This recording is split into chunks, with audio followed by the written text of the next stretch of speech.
사진작가, 행위예술가 김미루 씨 아십니까? 도올 김용옥 선생님의 막내딸로 알려진 분이죠. 미국에서 활동하시는데 오늘 스튜디오에 직접 나오셨습니다. 안녕하세요. 네, 안녕하세요. 예. 제가 듣기로는 저희 방송에서 모신다고 했더니 비행기 표를 끊고 직접 오셨다고 날아서 맞아요? 네, 어젯밤에 도착했어요. 그래요? 몇 시간 안 됐어요, 언제. 전화로 해도 되는데. 아, 전화로 하면 안 된다고 그래서. 누가 그래요? 그럼 평상시에 혹시 뉴스공장을 잘 듣는다든가 저를 아셔서 오신 거예요? 아니면? 아니요, 잘 모르는데.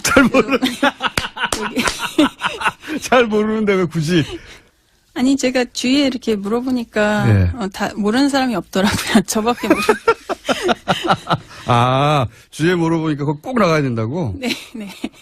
아, 그래? 그럼 비행기 표를 끊으신 거예요? 주변에서 뭐라고 강력하게 추천했기 때문에 이렇게 비행기 표까지 직접 끊으신 겁니까? 그냥 꼭 나가야 된다고 사람들이 많이, 듣는 프로그램이라서, 네. 그리고 굉장히 영향력이 높다고. 우리 지금 한국 사회에. 네, 자, 저를 모르시는, 그리고 주변에서 그냥 가라고 해서 비행기 표까지 끊고 오신, 사진 작가이자 행위예술가. 제가 그 사진을 본 적이 있어요.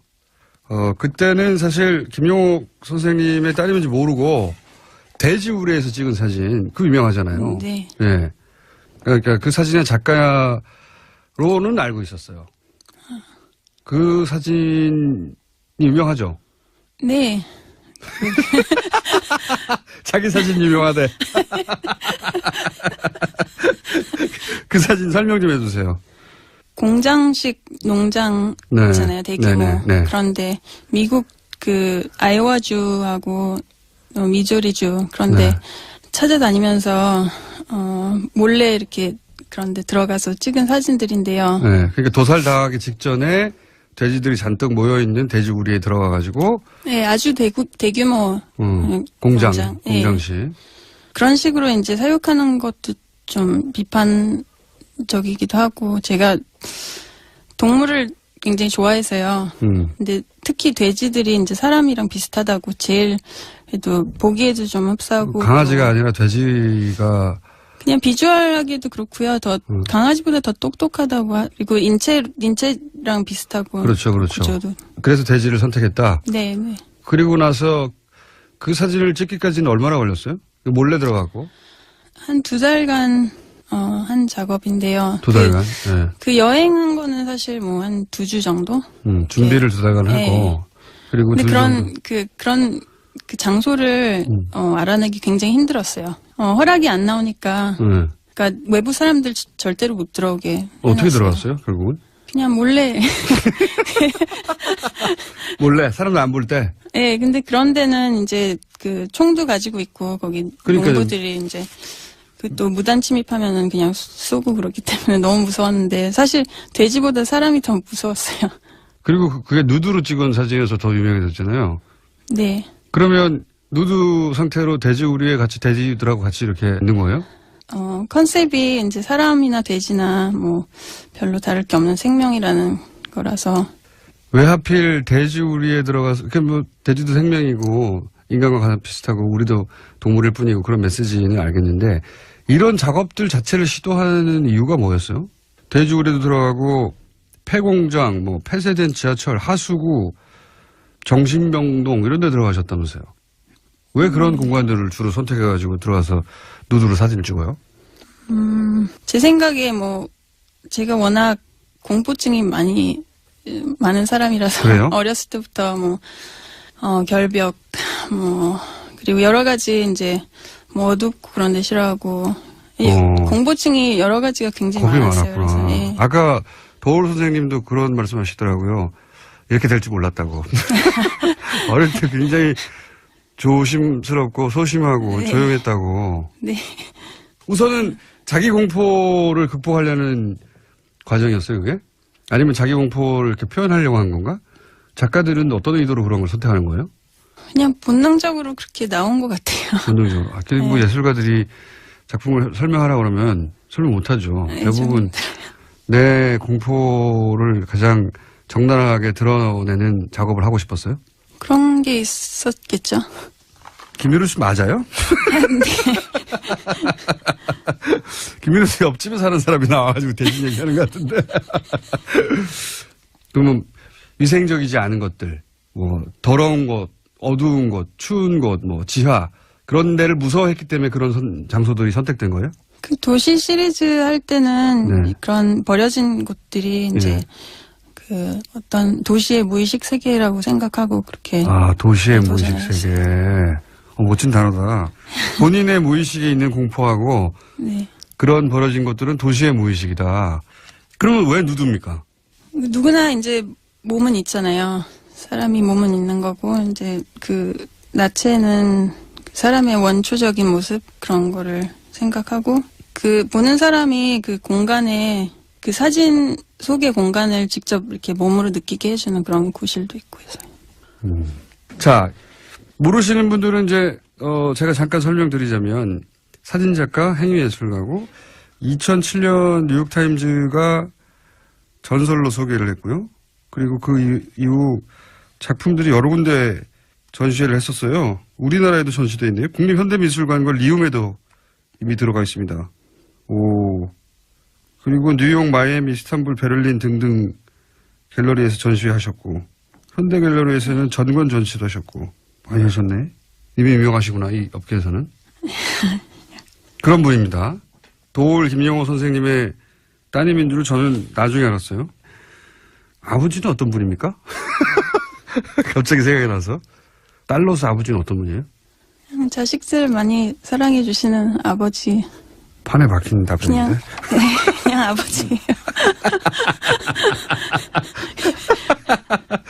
아버지 단점 뭡니까?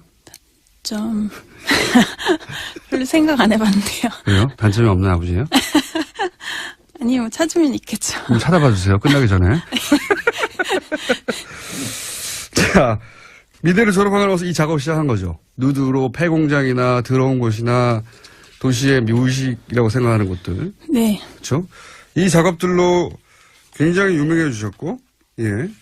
그래서 뉴욕타임즈도 소개되고 굉장히 유명해지셨는데 최근에는 사막을 주제로 한 공장이 아니라 작업을 하셨어요. 이거 몇 년간 하신 거예요? 3년 동안 돌아다니면서. 사막을 3년이나 한 거예요? 네. 세계 여러 사막을 돌아다녔어요. 3년 동안. 아프리카 사막뿐만 아니라 인도하고 몽고, 그 고비 사막, 그리고 이제 중동하고 아프리카. 사막이 있다고, 넓은 사막이 있다고 하는 곳은 다 가보셨구나. 뭐, 네, 특히 유목민들이 이제 낙타에 의존해서 생활하는 유목민이 있는 그런 곳들. 거기는 왜 사막이 선정된 거예요? 제가 낙타를 처음 이제 2011년에 보고 너무 인상이 깊어서. 왜요? 처음에는 이제 생김새에 되게 꽂혀서요, 그렇게. 그리고 이제 좀 제가 리서치를 해보니까 그 낙타가 진화된 과정이 되게 재밌더라고요. 그래서 그 포식동물을 이제 피해서 뭐 다 싸우거나 숨어 다니거나 그러지 않고 그냥 피해서 다른 동물들이 살 수 없는 그런 제일 살기 힘든 곳을 가면서 그렇게 낙타가 그렇게 진화가 됐대요. 그래서 이제 평화의 상징으로 생각하면서. 아, 본인한테는 그게 평화의 상징으로 여겨졌다? 네. 특이한 관점이네요. 사막이 아니라 낙타에 꽂혔구나, 처음에는. 네. 동물에 주로 꽂히시는구나. 네. 동물에 꽂히는 이유는 동물이 사람도 동물이라고 생각해서 아니면 동물이 가깝게 느껴져요? 가깝게 느껴지는 게요. 이제 본능적으로 이렇게 통하니까 이게 언어를 뛰어넘어서 이제 본능적으로 통하는 그런 존재들이기 때문에 그 미술의 기능하고도 좀 비슷한 것 같아요. 언어를 뛰어넘어서 본능적인 감각으로 통하니까 그 미술하고 통한다. 뭔가 중간중간에 김민우 씨가 돌아오긴 하네요. 옆집 사람에서. 그래서 낙타를 딱 선정했어요. 좋아. 낙타. 그랬더니 낙타들은 사막에 있으니까 그래 따라서 사막에 선정된 거군요. 낙타를 보고 난 다음에 그 다음에 사막에 선정된. 낙타가 서식하는 곳이군요. 주제가 사막이 아니라. 이제 사막에서는 유목민들을 보면은 그 동물하고 사람 관계가 아직도 그 옛날처럼 이렇게 보존이 돼 있어요. 옛날처럼이라는 건 뭐예요? 서로 의지하는 관계? 네, 그리고 이제 요즘에 돼지 농장 그런 데 보면은 그게 동물을 먹는 그런 소비자는 완전히 이게 그 떨어져 있죠. 네. 네. 완전히. 그러니까 지금 일반인들에게는 돼지가 예전처럼 1대1의 관계가 아니라 그냥 소비재처럼 변해버렸고 둘 사이의 유대 관계가 전혀 없는데 그 사막의 낙타는 여전히 그렇게 1대1의 인간과의 관계를 유지하고 있더라. 네. 주제가 정해지면 거기가 사진만 찍고 오는 게 아니라 거기가 사시나 봐요? 네. 혼자 이제 여행하면서 그 환경에 완전히 빠져서 이렇게 살고 와요. 이걸 하면 기뻐요? 살면서 걱정되고 무섭고 그런 게 다 없어져요. 그냥 그 순간순간. 다음은 어디예요? 낙타하고 사막 말고? 정글이요. 거기 너무 위험하지 않아요? 아마존에 이제 가봤는데 지난해 가봤었거든요. 가서 어릴 때 그렇게 겁이 많았는데 왜 이런 위험한 데만 자꾸 선택하는 거예요? 자기 공포심, 자기 본능을 들여다보는 거예요, 계속 공포. 이번 프로젝트는 진짜 직접적으로 이제 공포증이랑 관련이 있어요. 그래서 되게 어려서 애벌레 공포증에 시달렸는데 그냥 벌레, 애벌레. 번데기 같은 거. 네, 특히 애벌레. 그 중에서 특히 애벌레. 네. 그래서 이제 식용 애벌레를 찾아서 정글 속으로 들어갔어요. 굳이 그걸 먹어보려고 다시. 네, 먹어봤어요. 안 토했어요? 아니요, 맛있던데요.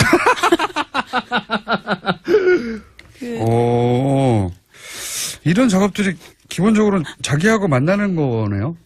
나는 왜 이걸 무서워할까? 네. 그런 거네요.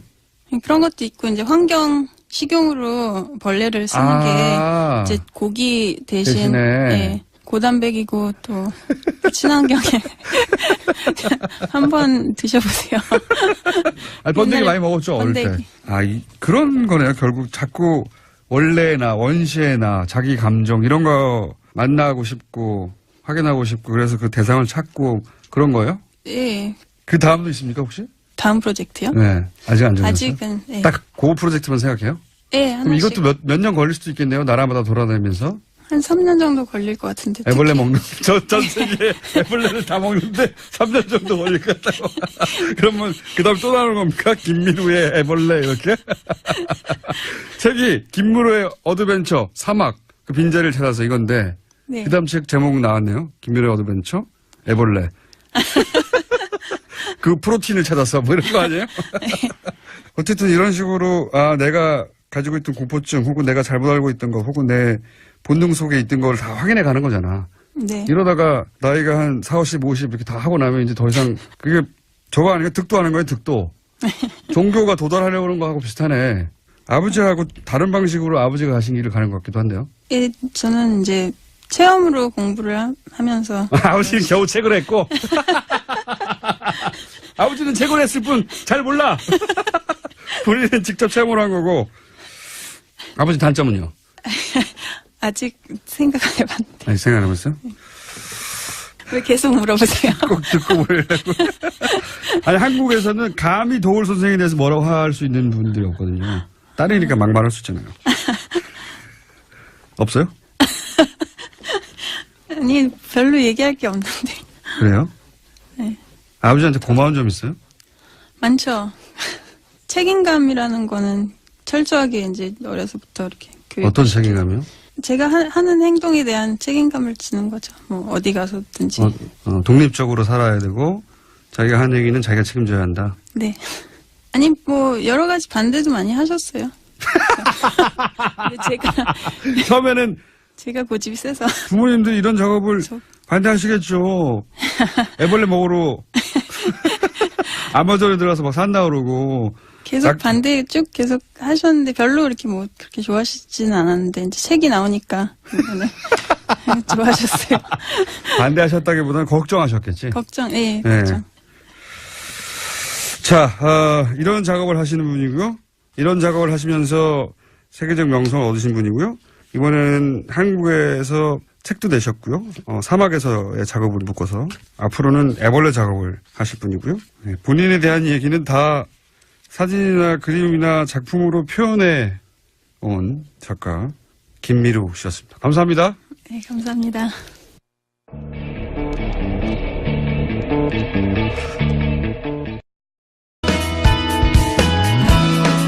사진 작가, 행위예술가 김미루 씨 아십니까? 도올 김용옥 선생님의 막내딸로 알려진 분이죠. 미국에서 활동하시는데 오늘 스튜디오에 직접 나오셨습니다. 안녕하세요. 네, 안녕하세요. 예. 제가 듣기로는 저희 방송에서 모신다고 했더니 비행기 표를 끊고 직접 오셨다고 날아서 맞아요? 네. 어젯밤에 도착했어요. 그래요? 몇 시간 안 됐어요, 언제. 전화로 해도 되는데. 전화로 하면 안 된다고 그래서. 누가 그래요? 그럼 평상시에 혹시 뉴스 공장을 잘 듣는다든가 저를 아셔서 오신 거예요? 아니면? 아니요, 잘 모르는데. 잘 모르는데 왜 굳이? 아니, 제가 주위에 이렇게 물어보니까, 네. 다 모르는 사람이 없더라고요. 저밖에 모르는. 주위에 물어보니까 그거 꼭 나가야 된다고? 네, 네. 그래? 그리고 비행기 표를 끊으신 거예요? 주변에서 뭐라고 강력하게 추천했기 때문에 이렇게 비행기 표까지 직접 끊으신 겁니까? 그냥 꼭 나가야 된다고 사람들이 많이, 듣는 프로그램이라서, 네. 그리고 굉장히 영향력이 높다고, 우리 지금 한국 사회에요. 네, 저를 모르시는, 그리고 주변에서 그냥 가라고 해서 비행기 표까지 끊고 오신, 사진 작가이자 행위예술가. 제가 그 사진을 본 적이 있어요. 그때는 사실 김용옥 선생님의 딸이면지 모르고, 돼지우리에서 찍은 사진, 그 유명하잖아요. 네. 네. 그러니까 그 사진의 작가로는 알고 있었어요. 그 사진이 유명하죠? 네. 자기 사진 유명하대. 그 사진 설명 좀 해주세요. 공장식 농장 네. 있잖아요, 대규모. 네. 그런데 미국 아이오와주하고 미주리주 그런데 네. 찾아다니면서 몰래 이렇게 그런데 들어가서 찍은 사진들인데요. 네. 그러니까 도살 당하기 직전에 돼지들이 잔뜩 모여있는 돼지우리에 들어가가지고. 네, 아주 대규모 공장식. 네. 그런 식으로 이제 사육하는 것도 좀 비판적이기도 하고, 제가 동물을 굉장히 좋아해서요. 근데 특히 돼지들이 이제 사람이랑 비슷하다고 제일 그래도 보기에도 좀 흡사하고. 강아지가 아니라 돼지가. 그냥 비주얼하기도 그렇고요. 더 강아지보다 더 똑똑하다고 그리고 인체랑 비슷하고. 그렇죠. 구조도. 그래서 돼지를 선택했다. 네. 그리고 나서 그 사진을 찍기까지는 얼마나 걸렸어요? 몰래 들어가고. 한 2달간 한 작업인데요. 2달간. 네. 그 여행한 거는 사실 뭐 한 2주 정도. 준비를 2달간 네. 하고.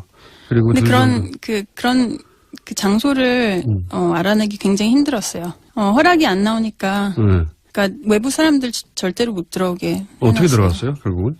그냥 몰래.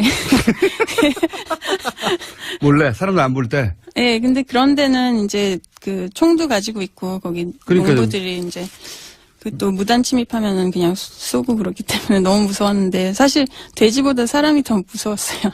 그리고 그게 누드로 찍은 사진이어서 더 유명해졌잖아요. 네. 그러면 누드 상태로 돼지우리에 돼지들하고 같이 이렇게 있는 거예요? 컨셉이 이제 사람이나 돼지나 뭐 별로 다를 게 없는 생명이라는 거라서. 왜 하필 돼지우리에 들어가서, 돼지도 생명이고, 인간과 가장 비슷하고, 우리도 동물일 뿐이고, 그런 메시지는 알겠는데, 이런 작업들 자체를 시도하는 이유가 뭐였어요? 돼지우리도 들어가고, 폐공장, 폐쇄된 지하철, 하수구, 정신병동, 이런 데 들어가셨다면서요? 왜 그런 공간들을 주로 선택해가지고 들어가서 누드로 사진을 찍어요? 제 생각에 제가 워낙 공포증이 많은 사람이라서. 그래요? 어렸을 때부터 결벽, 그리고 여러 가지 이제 어둡고 그런 데 싫어하고.